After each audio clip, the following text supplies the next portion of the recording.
I have to be honest with you, I found this film excruciating. I really, really didn't enjoy it. But hey, if you're going to go and see it, let me explain for you the kind of things you can expect. Violence is the least of your concerns. There isn't a huge amount of violence in the film. There's one scene between two co-workers where one of them lunges and grabs something out of the other one's hand and yells at him and calls him the C word. And there's a few other little spots of violence in the film. In one part, a woman accidentally gets hit by a flying object. You can see it coming from miles. In fact, you know it's going to happen scenes ahead of when it finally does. So it's fairly well signposted. There's some tattooing in the film. Again, not really violence, but the person who's being tattooed obviously looks a little bit uncomfortable and uneasy. They faint. So clearly it's not something they're okay with. And the only scene of blood and gore is in this part as well. You see when they take off the bandage has some spots of blood on it. But that's really the only kind of blood and gore in the film. The only other thing, you see a dead bee at one point. So yeah, not a huge amount of violence at all in the film.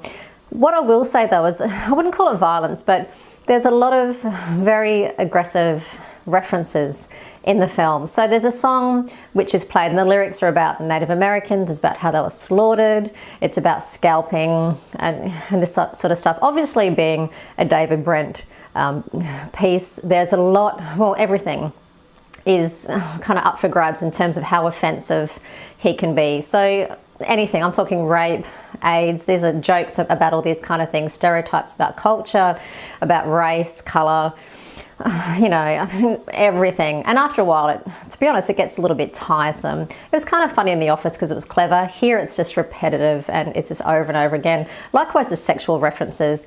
There's sexual references constantly through the film and they're not particularly funny, or I didn't think they were anyway. And after a while, it just gets a bit boring because we've heard them all those bottom of the barrel kind of wink, wink, nudge, nudge sort of jokes.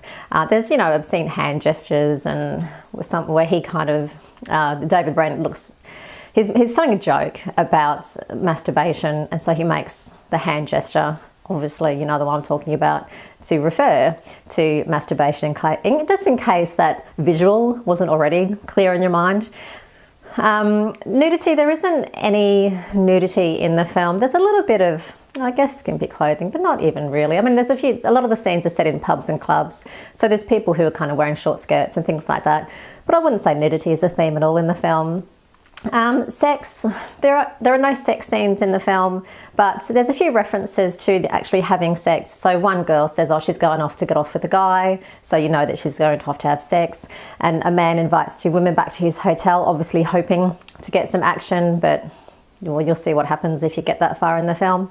And nudity, one more thing I should mention is that you do see a shirtless and very hairy, pale, and not particularly attractive looking man in a few scenes in the film.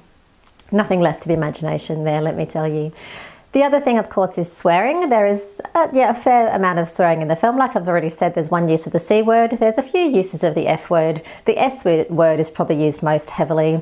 A word, I think, is used once. The N word is used repetitively.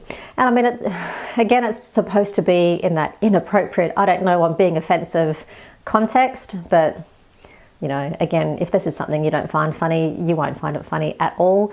And there's, bitch and a few other things, a lot of obscene hand gestures and finger gestures, as I said, and all of those stereotypes, those references to everything from sex and gender to homosexuality, to race, to disability. There's some really bad disability jokes, as you might expect, but, not always one to actually see on the screen or laugh about with other people in public.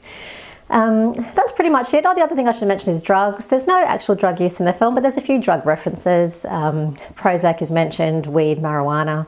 Different drugs are actually mentioned, but there's no drug use. One man does wear a t-shirt with a marijuana leaf on it. A bit of alcohol, obviously club and bar settings, you'd expect to see some alcohol in shot. Mostly you see beer and wine and champagne and spirits. You do see some people drinking beer in quite a few scenes. Smoking, there's some in the background, but not a whole amount.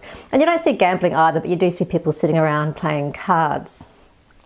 So that's kind of it for the actual content. But what I do want to say is the themes, and if you've seen The Office before, particularly the one, starring Ricky Gervais, you already know that it's about the kind of the loser guy who really has grand ambitions.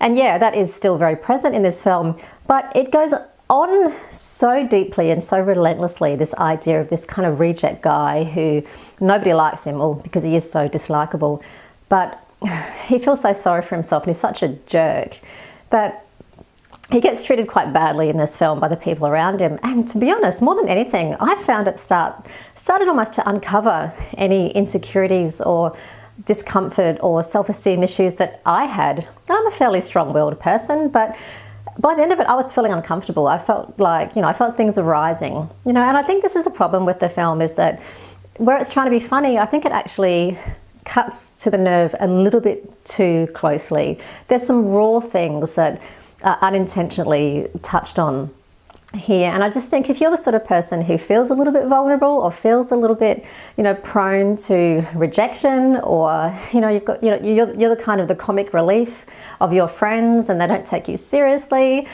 I think there'll be a few people who will actually get quite upset watching this film, where it's meant to be funny, but I think it's actually talking about some quite serious issues in terms of mental illness and depression.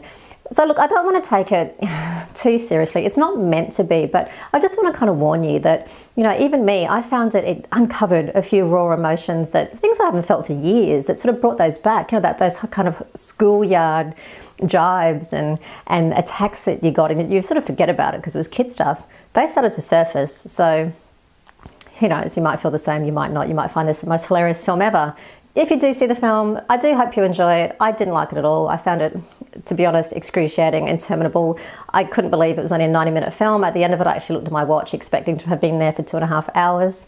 But I'm sure there's an audience. And if you do like it, let me know what you think of David Brent, Life on the Road.